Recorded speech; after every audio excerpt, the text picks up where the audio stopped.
మెదక్ జిల్లా సమీక్షా సమావేశం ముగిసింది. సోషల్ మీడియా వేదికగా సొంత పార్టీ నేతలు విమర్శించుకోవద్దన్నారు ఇన్ఛార్జ్ మీనాక్షి నటరాజన్. పార్టీ అంతర్గత విషయాలు బయటకు మాట్లాడితే వేటు తప్పదని హెచ్చరించారు. పార్టీ కోసం పనిచేసిన వారి వివరాలు తానే స్వయంగా తెప్పించుకుంటా అన్నారు మీనాక్షి నటరాజన్. నియోజకవర్గ ఇన్ఛార్జీలు బాధ్యతతో పనిచేయాలన్నారు మీనాక్షి. ఇక ఇన్ఛార్జి వల్లే సమస్యలు వస్తే పదవి నుంచి తొలగిస్తామని హెచ్చరించారు. రైట్గా పార్టీ అంతర్గత విషయాలు చర్చించుకోవద్దు అంటూ కూడా మీనాక్షి నటరాజన్ హెచ్చరించినట్టుగా తెలుస్తోంది. రైట్, దీనికి సంబంధించి మరిన్ని పూర్తి అప్డేట్స్ మా కరెస్పాండెంట్ రాకేష్ అందిస్తారు. రాకేష్. టీ కాంగ్రెస్ ఇన్ఛార్జి మీనాక్షి నటరాజన్ వరుస సమీక్షలు చేస్తున్నారు. ఈరోజు రెండు పార్లమెంట్లకు సంబంధించి ఒకటి మెదకు అలాగే రెండు మల్కాజ్గిరి పార్లమెంట్లకు సమీక్ష సమావేశాలు నిర్వహిస్తున్నారు. ఇప్పటికే మెదకు పార్లమెంటు సమీక్ష సమావేశం ముగిసింది. అయితే ఈ సమీక్ష సందర్భంగా కొన్ని హార్డ్ కామెంట్స్ మీనాక్షి నటరాజన్ చేశారు.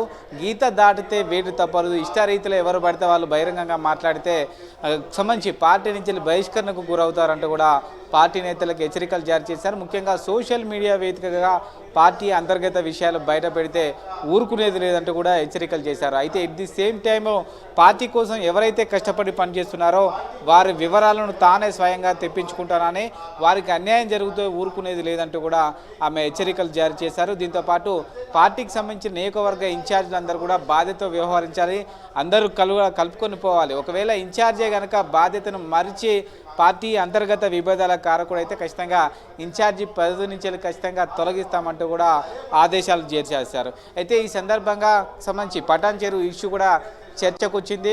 గత నెలలో పటాన్ చెరువుకు సంబంధించి ఎమ్మెల్యే గూడెం మైపాల్ రెడ్డి అలాగే అక్కడి నుంచి కాంగ్రెస్ నుంచి పోటీ చేసిన కాటా శ్రీనివాస్ మధ్య తీవ్ర వాగ్వాదం జరిగింది. ఈ నేపథ్యంలో ఈ సమస్య పరిష్కారం కోసం ఆది శ్రీనివాస్ కమిటీని పీసీసీ వేశారు. అయితే పీసీసీ వేసిన కమిటీ రిపోర్ట్ ఇప్పటివరకు కూడా పీసీసీకి చేరపోవడంతో కాటా శ్రీనివాస్ గౌడ్ అసంతృప్తి వ్యక్తం చేశారు.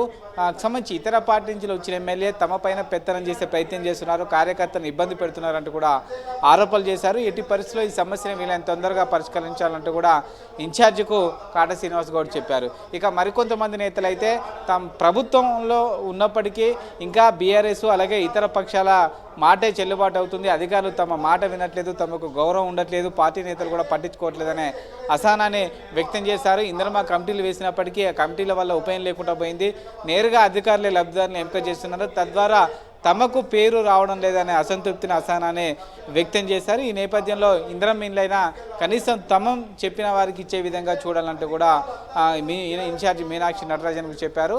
అయితే ఓవరాల్గా పార్టీకి సంబంధించి అంతర్గత విషయాలు బయట చెప్పకుండా ఇంటర్నల్గా మాట్లాడుకోండి, పార్టీకి లాభం చేకూర్చే విషయాలు మాత్రమే బయటకు పట్లాడాలనే ఒక ఆదేశాన్ని అయితే ఇన్ఛార్జి చెప్పారు. నిజానికి ప్రతిసారి మీటింగ్ తర్వాత అందరూ కూడా బయటకు వచ్చి మీడియాకు మాట్లాడతారు, కానీ మీనాక్షి నటరాజన్ క్లియర్ ఇన్స్ట్రక్షన్ ఇవ్వడంతో ఇంటర్నల్గా జరిగిన విషయాలు ఎవరు కూడా మాట్లాడడానికి అంత ఆసక్తి చూపట్లేదు.